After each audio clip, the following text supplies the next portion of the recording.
So apparently the sun's not going to come out today, and it's just going to keep raining, which means I don't have the benefit of the natural light that I usually use to light the room for these reviews, but whatever. I'm finally getting back to these Gravity Falls Lost Legends reviews with the one that comes the closest to being a continuation of the series. This chapter, Don't Dimension It, takes place after the events of Weirdmageddon, but 3 days before the twins leave to go back home. The bookend with Schmebulok gives us a rundown of some of the more minor things that changed after Weirdmageddon. There were permanent changes to the town after Weirdmageddon, and then sets up for this chapter in which the Pines go out to seal up dimensional rifts created by Bill's actions. And it's kind of implied that this won't be the end of it, that more rifts might open up in the future, which has interesting implications, but I'll talk about that later. Mabel, of course, doesn't take the situation entirely seriously. She brought Waddles with her, first of all, which she wasn't supposed to do. She's treating this like a camping trip when it's actually an important mission, and her goofy antics get her pulled through a dimensional rift by some weird Lovecraftian hand monster, at which point she gets lost and falls through the dimensions. And as we find out in this chapter, the way that the multiverse works in Gravity Falls is that if a version of a person gets lost in dimensions, there will inevitably be one place that they are drawn to, and all versions of that person who are lost likewise are drawn to the same place. Mabel gets drawn to Dimension Mabe 3L, or Dimension Mabel, along with a bunch of other versions of herself. Every conceivable version of herself is here. She tries to get help from the other Mabels there to work together with them, but it doesn't work until she runs into a Mabel who looks very similar to herself, like identical to herself, and even seems, behaviorally speaking, to be very much like herself, which isn't inconceivable. I honestly would have expected to see more Mabels like that here. In reality, other versions of yourself across the multiverse, assuming that the multiverse does exist, would be very similar to you because they would come from universes that are very close to ours, relatively speaking, where most of the same choices were made by most of the same people. But I'm not going to dwell on that or anything because it was super fun to see all these different versions of Mabel. Earlier in the chapter, when Mabel was falling through dimensions, we got to see snippets of various weird reference-heavy dimensions in the background. But we didn't get to spend any time in those dimensions or learn anything about them or explore them at all. And it's very obvious reading this chapter that the reason we didn't spend any time in those dimensions was so that we could spend time with these Mabels. And it works. It pays off. There's a huge variety of them. They're all very interesting. There are plenty of references among the various Mabels as well. There are even versions of Mabel here who seem to be male rather than female, which is certainly interesting. Mabels who resemble inanimate objects. Even one who seems to be an amalgamation of Mabel and Dipper, which is neat because being twins, even though they're not identical twins, Mabel and Dipper would be genetically very similar. It is conceivable that rather than either one of them, their parents could have had a kid who was in some way similar to both. My favorite, though, was definitely T-Rex Mabel. Granted, we didn't get to know her very well, but she was a T-Rex. Point is, Mabel and the other Mabel who seems very similar to her, they work together. They enact a plan to send a signal to Stan and Ford, who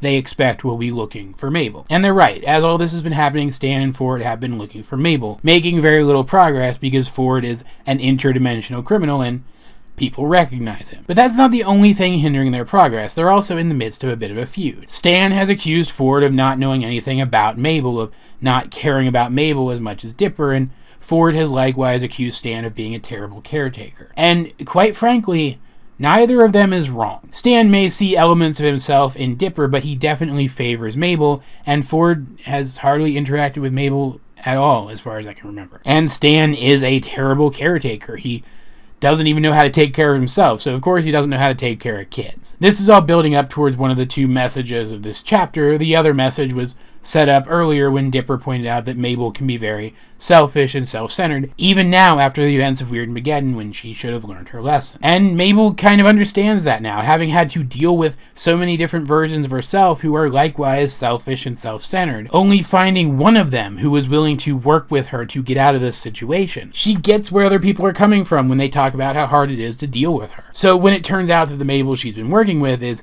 the anti-Mabel, an evil version of Mabel from a dimension where she screwed things up so badly that they banished her, and the anti-Mabel takes her spot on Ford and Stan's spaceship, convincing them that she's their Mabel, leaving the real Mabel behind. Mabel is forced to dig deep and really think about what kind of person she wants to be, and then use that to convince the other Mabels to step up their game and actually do something. She works together with a group of them, and they manage to catch up with Ford and Stan's ship, defeat the anti-Mabel, and launch her out into space, and now those other Mabels even have a ship that they can use to try to find their home dimensions. The chapter ends on probably the best note of any of these chapters. It's just this perfect moment between Dipper and Mabel where Mabel apologizes for him having to deal with her because she understands now how rough that can be. It's clear at this point that she actually has learned her lesson, something that was implied by Weirdmageddon, and turns out that she didn't actually, which is a little weird, but it was implied by Weirdmageddon, but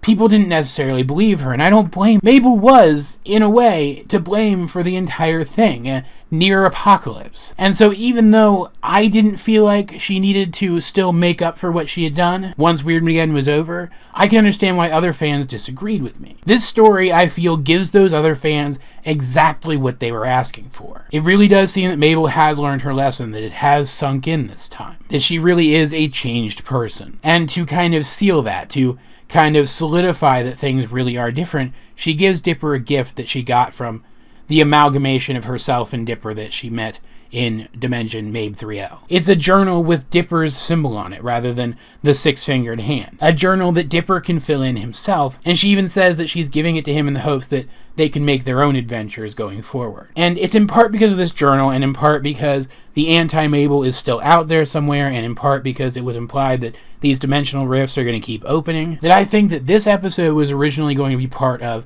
the Season 3 that I have hypothesized was originally envisioned by the crew working on this show. That this episode would have come early in that season and set up a new arc for Mabel and Dipper where they start filling in this journal themselves and also establish the anti-Mabel as a recurring villain for Mabel. I have no evidence of this whatsoever, but it really does feel like that. Reading this chapter, it really does feel like that's what this story was originally intended to do. I can even imagine some of the other versions of Mabel being recurring characters who pop in from time to time when the anti-Mabel shows up again to be a villain. I mean, heck, just the dimensional portal thing could have been used to set up the entire theme for the third season where they have to deal with threats that come through these portals rather than threats that are native to the town. I really hope that we get more comics like this and that they do run with this idea of a quote-unquote Season 3. Like, the possibilities for future stories that this story set up has me really excited, and it's such a bummer that I'm probably never going to get to see them. Overall, this is an almost perfect chapter. I have one problem with it. One, and that's that when the anti-Mabel came aboard, they wrote Stan as being so anxious to prove to Ford that he was a good caretaker by getting Mabel back home that he overlooked the obvious signs that she wasn't his Mabel. It ends up being Ford, who we have already acknowledged doesn't actually know Mabel at all, really, who figures out that she's not the real Mabel. I get that they were trying to grow Stan's character here as well. They do end up growing both Stan and Ford's characters here, when Mabel reminds them that maybe they should be working together, and they do seem to take that to heart. But it really should have been the other way around. It really should have been Stan who figured out that this wasn't their Mabel. And I say that because I'm sure you guys have noticed that since Ford showed up in the show, Stan kind of took a back seat. He was no longer this intriguing, mysterious character. Now Ford was. And it almost came across like the writers didn't have anything for Stan to do. Suddenly, even though Stan up to this point had been implied to be very knowledgeable of the weird stuff that happens in town, Ford was the one who knew about every threat that they faced. With Stan having no idea how to deal with it, he became a background character who wasn't really good for much, and then they compound that by, in this narrative where it is acknowledged that he knows Mabel super well, he's not able to recognize a fake Mabel. It's very disrespectful towards his character, and I feel like the narrative could have been tweaked just a little bit so that wasn't true. Overall, though, this is a fantastic chapter. It may be, narratively speaking, the best one in this comic. It's still not my favorite. I still think the first one's my favorite because it's a Dipsifica story. But like quality-wise, this one's probably the best. As per usual, though, I'd like to know what you guys think of this chapter of Gravity Falls Lost Legends, if you have read it. Let's get a discussion going in the comment section down below, or over on my Discord, link in the description. But either way, this has been AJ22, and I will talk to you guys later.